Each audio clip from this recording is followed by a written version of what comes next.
1956년생 원숭이띠 병신생의 2025년 돌4년 운세를 전반적인 흐름, 건강, 재정, 인간관계, 삶의 방향성 등 여러 측면을 고려해 구성해 보려 합니다. 1. 전반적인 운세 흐름 변화 속에서 기회를 읽는 한 해.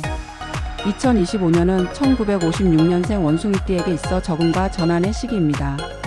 병신생은 화의 기운이 강한 편인데 을사년 2025년에 목과 화가 상생 관계를 이루어 전체적인 운세는 무난하고 점진적인 상승세를 탑니다. 특히 원숭이띠는 타고난 재치와 순발력 그리고 문제 해결 능력이 뛰어나 2025년에 다소 복잡한 흐름 속에서도 기회를 잡을 줄 아는 안목과 유연함을 발휘할 수 있습니다. 초봄 13월은 변화가 시작되는 시기로 가정이나 사회적 위치에서의 역할 변화를 겪을 수 있습니다. 자녀의 독립, 손주의 출생 혹은 본인의 직이나 사회적 역할 변화가 이 시기 주요 이슈가 됩니다. 중반기사 17월은 안정과 재정비의 흐름으로 자산 정리나 건강 체크, 가족 간 정서적 안정에 집중하면 좋은 시기입니다. 후반기 812월은 활동성이 다시 커지는 시기로 오랜 친구들과의 교류나 여행, 소소한 투자나 봉사활동 등 사회적 외연 확장이 운을 더욱 상승시킵니다. 이해는 특히 조용한 호황이라는 말이 어울리는 시기로 겉으로 보기엔 큰 변화가 없지만 내면적 만족감이 커지는 해입니다. 성급함보다는 여유로움으로 확장보다는 정비와 연결을 통해 더 나은 삶의 토대를 다질 수 있는 기회입니다. 2. 건강은 균형과 예방 중심의 꾸준한 자기관리. 병신생은 기본적으로 체력이 강한 편이나 2025년은 건강의 흐름이 비교적 편중되고 예민한 해입니다.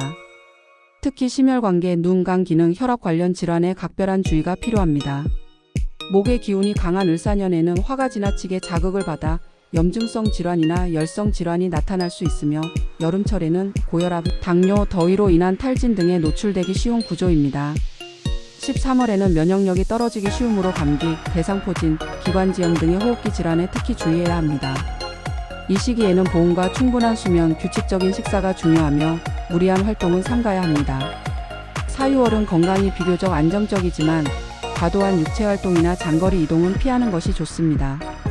특히 눈의 피로와 시력 저하가 나타나기 쉬운 해이므로 스마트폰, TV 시청시간 조절과 함께 정기적인 안과 검진이 권장됩니다. 79월에는 더위와 습도로 인해 체력 소모가 클 수 있으며 수분 섭취와 함께 간 기능 보호에도 신경을 써야 합니다. 1012월에는 스트레스로 인한 불면증이나 소화장애가 올 수 있으니 이완요법이나 명상, 산책 등으로 정서적 안정을 취하는 것이 도움이 됩니다. 결국 건강관리의 핵심은 작은 이상도 방치하지 말고 예방 중심으로 관리하라는 것입니다. 또한 병신생의 성격상 몸이 불편해도 참고 넘기는 경우가 많기 때문에 가족이나 배우자의 지속적인 관심과 동행이 필요합니다. 3. 재물운 및 경제활동 실속형 안정기 지출 균형의 핵심. 2025년 병신생 원숭이띠의 재물운은 크게 얻기보다는 잘 지키는 해입니다.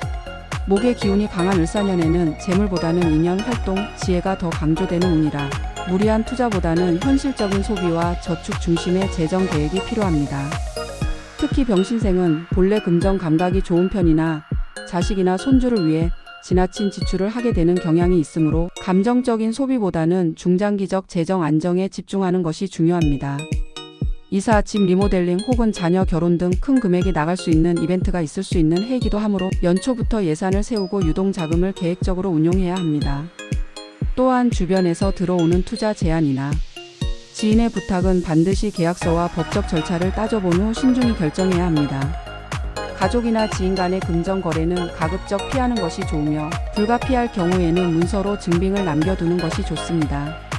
5, 6월, 9, 10월은 비교적 작은 재물운이 들어오는 시기로 뜻밖의 수익이나 경품, 자녀를 통한 금전적 도움 등을 기대할 수 있습니다. 이 시기를 활용해 소액 투자나 절세형 금융상품 가입 등을 고려해보는 것도 좋습니다. 하지만 부동산 매매나 고위험 금융상품은 한 템포 쉬어가는 것이 바람직합니다. 재정적으로는 현명한 소비와 리스크 최소화가 성공의 키워드입니다. 불필요한 낭비를 줄이고 필요할 때 아끼지 않되 자신의 노후를 위한 준비에 조금 더 초점을 맞춘다면 안정적이고 만족스러운 경제 흐름을 만들어낼 수 있습니다. 4. 인간관계 및 가족은 대화와 공감이 관계의 온도를 조절한다. 2025년의 대인운은 유연성과 감정 조절이 핵심입니다. 원숭이띠는 본래 말솜씨가 좋고 사람들과 어울리길 좋아하지만 2025년에는 자칫 의도치 않게 오해를 사거나 말실수로 갈등이 생길 가능성도 있으므로 말을 아끼고 경청하는 태도가 중요합니다. 특히 자녀 세대와의 대화에서 세대 차이로 인한 마찰이 생길 수 있으므로 의견 충돌보다는 이해하려는 자세가 필요합니다. 배우자와의 관계는 전반적으로 안정적이나 생활의 반복과 권태로 인해 서로의 존재가 당연하게 느껴질 수 있는 시기입니다. 이럴 때는 함께 식사하거나 산책, 여행 등의 작은 이벤트를 만들어 일상의 활기를 회복하는 것이 좋습니다. 상대방의 건강이나 감정을 자주 묻고 관심을 표현하면 관계에 온기가 생깁니다. 손주와의 관계는 즐거움과 활력의 원천이 될 수 있습니다. 특히 교육이나 양육에 적극적으로 참여하면 정서적으로 풍요로운 시간을 보내게 됩니다. 다만 지나친 간섭이나 비교는 갈등을 유발할 수 있으니 주의가 필요합니다. 사회적 인간관계에서는 오랜 인연이 복귀하거나 새로운 인연이 시작될 수 있는 흐름이 있습니다. 특히 취미나 종교활동, 동창 모임 등에서 정서적 소통이 가능한 사람들과의 깊은 교류가 큰 힘이 됩니다. 2025년은 너무 많은 사람보다 깊이 있는 소수와의 관계가 더 큰 의미를 지닌 해입니다. 삶의 방향성 및 조언 비움 속에서 얻는 여유와 지혜. 1956년생 병신생에게 2025년은 삶의 진짜 가치를 돌아보는 시기입니다. 물질적 욕망이나 세속적인 기준에서 조금씩 멀어지면서 정신적 여유와 본질적 만족을 찾는 흐름이 강해집니다. 지금까지 달려온 삶을 되돌아보고 남은 시간을 어떻게 의미 있게 보낼지를 고민하는 이 시기는 단순한 운세를 넘어 삶의 철학적 전환점이 되기도 합니다. 이 시기에는 불필요한 집착이나 고집을 내려놓는 것이 가장 큰 운 상승의 열쇠입니다. 특히 자녀나 배우자에 대한 지나친 기대보다는 있는 그대로를 받아들이는 마음이 평안을 가져다 줍니다. 주변 사람을 변화시키기보다는 나 자신이 조금 더 부드럽고 열린 태도를 갖는 것이 운을 좋게 이끕니다. 또한 이해는 나눔과 봉사의 해로 삼기 좋습니다. 단순히 물질을 나누기보다 경험, 지혜, 시간, 관심을 나눌 수 있는 다양한 통로 예를 들어 지역 봉사, 손주 교육, 후배 멘토링 등에서 큰 의미와 기쁨을 찾을 수 있습니다. 무엇보다 중요한 것은 자신과의 관계 회복입니다. 젊은 날의 실수, 미완의 꿈, 후회 등을 털어내고 현재를 있는 그대로 받아들이는 마음을 가질 때 삶은 더욱 평온해집니다. 2025년은 병신생 인생의 후반부를 더욱 단단하고 따뜻하게 살아가기 위한 마음의 준비와 정비의 시간입니다.